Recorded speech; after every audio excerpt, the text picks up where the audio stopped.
যত দিন যাচ্ছে ততই বাড়ছে অসাধু চক্রের ভিড়। গত কয়েক মাসের মধ্যে একাধিক ছাত্রীর মোবাইল ফোন ছিনতাইয়ের ঘটনায় চাঞ্চল্য ছড়িয়ে পড়েছে শান্তিপুরে। গতকাল রাতে আরও একবার একই ঘটনা ঘটল নদিয়ার শান্তিপুর ফটকপাড়া এলাকার এক কলেজ ছাত্রীর সাথে। অনন্যা বিদ্যান্তর অভিযোগ, গতকাল সন্ধ্যার পরপরই পড়াতে যাওয়ার উদ্দেশ্যে সাইকেল চালিয়ে বাড়ি থেকে বেরিয়েছিলেন। বাড়ি থেকে প্রায় 5 মিনিটের রাস্তা চলে যাওয়ার পরেই হঠাৎই দুই যুবক একটি বাইকে করে দ্রুত গতিতে তার কাছে চলে আসে।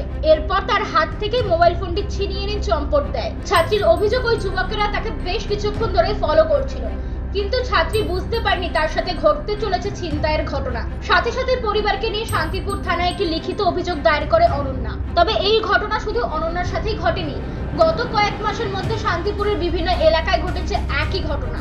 যদিও এই অসাধু চক্রের এখনো পর্যন্ত কোনো হদিশ মেলেনি। অন্যদিকে অনন্যার পরিবার খুবই দরিদ্র, একটা মাত্র মোবাইল ফোন দিয়ে সমস্ত প্রয়োজন মেটাতে হয় অনন্যাকে।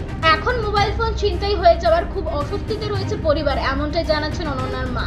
গতকাল পড়াতে যাবে বলে আপনার বেরিয়েছে চাঁদনীপাড়া কল্লাপাড়ার ওই মুখের ক্রসিংয়ের জায়গাতে।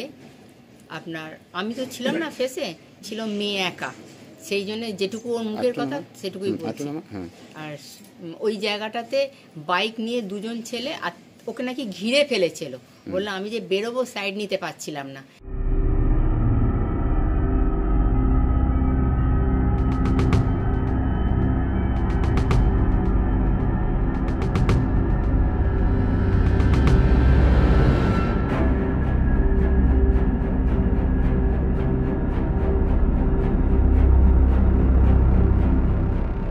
নদিয়া থেকে সুরজিৎ দাসের রিপোর্ট, ইউ বাংলা টিভি।